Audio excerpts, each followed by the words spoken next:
la CAN 2023. Présentation Famour Djourté, voici le sommaire de cette édition. La CAN s'est qualifiée, la Côte d'Ivoire s'est qualifiée en demi-finale de la Coupe d'Afrique des Nations de football en s'imposant devant le Mali 2-1 au bout des prolongations. Dans le dernier quart, le gardien de but de l'Afrique du Sud, Ron Williams, a stoppé 4 tirs au but du Cap-Vert et qualifie les Bafana Bafana en demi-finale. Les affiches du dernier carré sont donc connues. Ce sera Côte d'Ivoire, République démocratique du Congo et Nigeria, Afrique du Sud. Le développement de tout cela dans une poignée de secondes.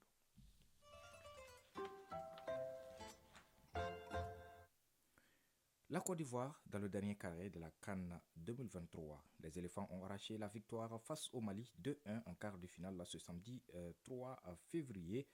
Les Ivoiriens étaient pourtant mal embarqués dans ce match. Les éléphants réduits à 10 en première période ont encore réussi un énorme exploit. L'un de nos envoyés spéciaux, Fotigui Tunkara, revient sur cette rencontre. Suivant. Si vous voulez quelque chose, vous devez faire quelque chose que vous n'avez jamais fait. C'est en ces termes que le drapeau du Mali a été remis aux aigles en partance pour la CAN par le président de la transition, Assimi Goïta, qui paraphrasait ainsi l'Américain Thomas Jefferson, troisième président des États-Unis et principal rédacteur de la déclaration d'indépendance des USA. Cette sagesse était plus que d'actualité ce samedi pour les aigles du Mali qui affrontaient les éléphants de Côte d'Ivoire en quart de finale de la CAN 2023 au stade de la paix de Bouaké. Avec des échos qui leur sont toujours retentissants dans les oreilles, les aigles du Mali, plus que galvanisés, se montrent entreprenants dès l'entame du match avec quelques dangers dans les camps adverses. Sous pression, la défense ivoirienne est régulièrement prise à défaut, commet finalement l'irréparable à la 16e minute de jeu par Kwaku Kosunu, embarqué par les Villevortans Lassine Sinaeko. Adama Traoré Nos échoue sur Ya Fofana, les portiers ivoiriens partis sur sa gauche. Malgré tout, les aigles contrôlent le jeu et il a fallu attendre la 42e minute de jeu pour voir la première réaction des éléphants avec une frappe de Sékou Fofana qui survole la cage de Djigui Diarra, l'équipeur malien, dans un plein stade acquis à la cause des éléphants. Dans la foulée, les Ivoiriens sont réduits à 10 suite à l'expulsion de Kwaku Kosunu, coupable d'une faute sur la Sénégal presque intenable. Les 6 minutes de temps additionnel ne changeront rien au score 0-0 à la mi-temps. À la reprise, les Ivoiriens tentent de gérer le match qui s'endort un peu jusqu'à la 71e minute de jeu avec l'ouverture du score pour le Mali par Néné Dorgeles entré en cours de jeu. D'une frappe enveloppée, le jeune Fefoulet permet au Mali de prendre l'avantage. 1-0 pour les aigles. Les éléphants s'accrochent et égalisent à la 89e minute de jeu par Simon Adengra qui venait juste de faire son entrée en jeu. 1 but partout. Les supporters qui n'en revenaient pas commencent à s'évanouir et tomber dans les tribunes. 1 but partout. Place alors aux prolongations, au bout desquelles les éléphants reprennent l'avantage au score grâce à Omar Diakité, lui aussi entré en cours de partie. 2-1. Les éléphants en infériorité numérique s'imposent devant des aigles au bec et serre des moineaux pour la première fois qui sont éliminés par un pays organisateur. De Bouaké, Fotigui Tunkara pour l'ORTM. Voilà, renversé et éliminé à la 122e minute de la prolongation par la Côte d'Ivoire. Le Mali a vécu un véritable cauchemar ce samedi en quart de finale de la CAN 2023. Plus que tout autre, le sélectionneur des Aigles, Eric Sekouchel, y a cru alors que son équipe avait livré une belle prestation et logiquement pris les devants à la 71e minute en supériorité numérique par Néné Dorgeles. Alors forcément, le technicien a eu énormément de mal à digérer la tournure des événements avec une égalisation ivoirienne à la 90e minute, puis donc le but fatal de Oumar Diakité au bout du bout. Alarme au coup de sifflet final, quelques minutes plus tard, le sélectionneur malien avait retrouvé ses esprits en conférence de presse affichant sa frustration. Suivant. Pour le spectacle, je pense qu'il y a beaucoup de monde qui ont pris du plaisir à regarder ce match. Nous, c'est un peu un passage dans la 4e dimension. Tu vois, dans 75 minutes, tu te dis, il ne peut rien t'arriver. Puis à un moment donné, il y a quelque chose qui se passe et tu perds un petit peu pied. Même si on a fait preuve de caractère, je pense que dans le jeu, comme vous dites, à 10 contre 11, ça n'a pas été suffisant. On a manqué de ligne directrice dans le jeu. Voilà, on n'a pas mis assez de centres. On n'était pas assez dans la surface de réparation. Et on n'a pas été à l'abri des contres de la Côte d'Ivoire et notamment de la très bonne rentrée de Diakité. C'est très, très, très, très difficile à encaisser. Après, on a été capable de faire un bon match. Par moments, c'était un grand match. Et puis, c'est un petit peu écroulé dans les dernières minutes. Je l'avais dit en conférence de presse, j'espère que ça n'allait pas se jouer sur des referees, mais force est de constater que oui. Voilà, après nous, on a décidé de passer sur un système à 5 à la fin pour être plus solide sur le jeu aérien parce qu'en face, il y a énormément de qualité dans le jeu aérien et on n'a perdu pied sur les 5 dernières minutes. Donc énormément déçu pour mes joueurs, voilà, parce que cette génération, elle mérite quand même quelque chose, parce qu'au niveau de la qualité de jeu, je pense que dans le monde entier, il n'y a pas beaucoup d'équipes qui sont capables de faire ce qu'on fait. Voilà, c'était là Eric Chekoussel, sélectionneur des Aigles du Mali. À l'inverse, le sélectionneur par intérim de la Côte d'Ivoire, Emers Faye, n'a pas caché sa joie après la rencontre face au Mali. Il était face à la presse après le match. Soulagé parce que ça a été très très très dur. On a eu une très très bonne équipe malienne en face qui nous a posé vraiment beaucoup de problèmes, surtout en première mi-temps, dans les 30 premières minutes. On a eu du mal à les empêcher de jouer comme on voulait.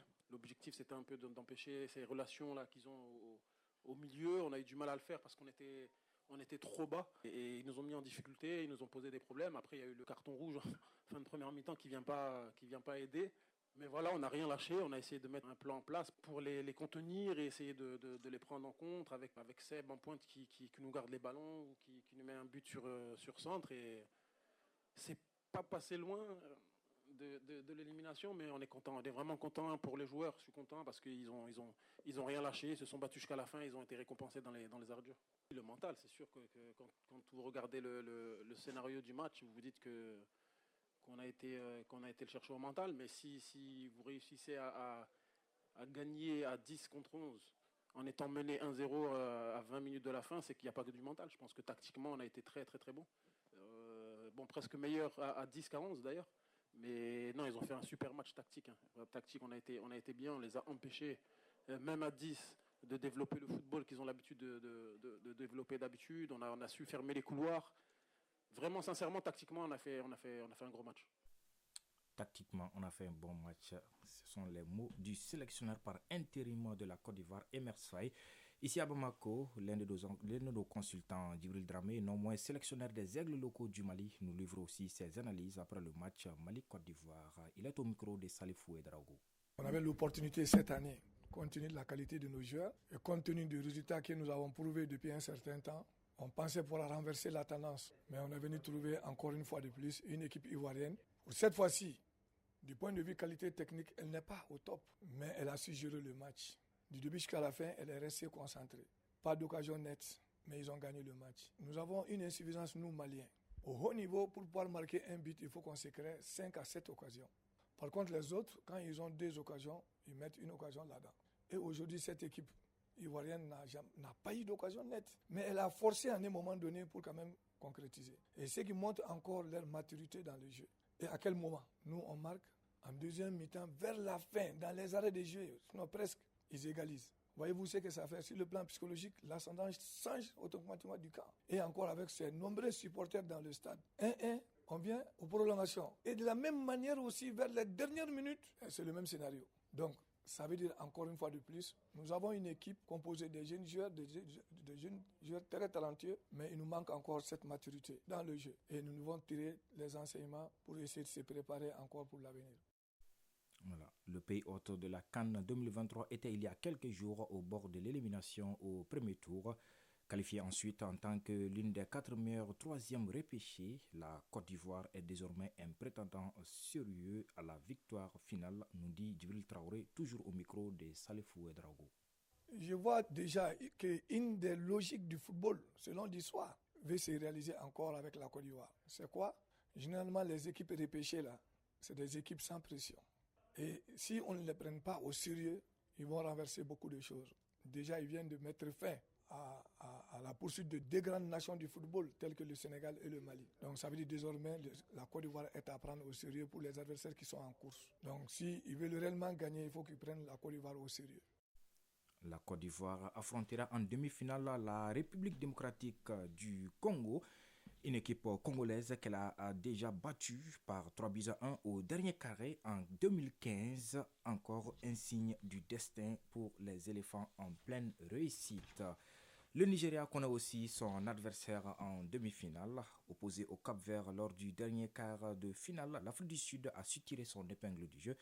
Au terme d'un match équilibré et longtemps très pauvre en occasion de but, l'Afrique du Sud s'est emparée du dernier billet pour les demi-finales en écartant le Cap-Vert au tir au but 0-0 après le temps réglementaire et la prolongation, puis 2 tirs réussis à 1 en faveur de l'Afrique du Sud.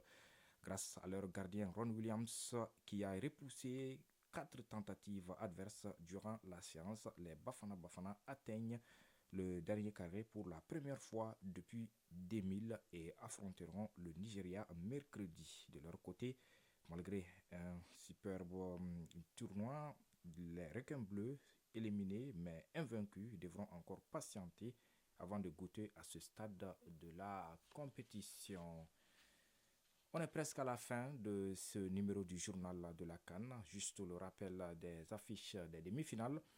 Elles se disputeront mercredi 7 février 2024 à 17h. Le Nigeria sera face à l'Afrique du Sud, un grand classique du football africain. Ce sera au stade de la Paix à Bouaké. Puis, dans la soirée du mercredi à 20h, la Côte d'Ivoire défiera la République démocratique du Congo. Cette rencontre se jouera au stade olympique d'Ebimpe. Voilà, c'est ce qui met fin à cette édition du Journal de la CAN 2023. Présentation, Famrou Djourté, mise en onde Bintou Traoré, mise en ligne Ségou Traoré, coordination et réalisation Isaac Tchenou.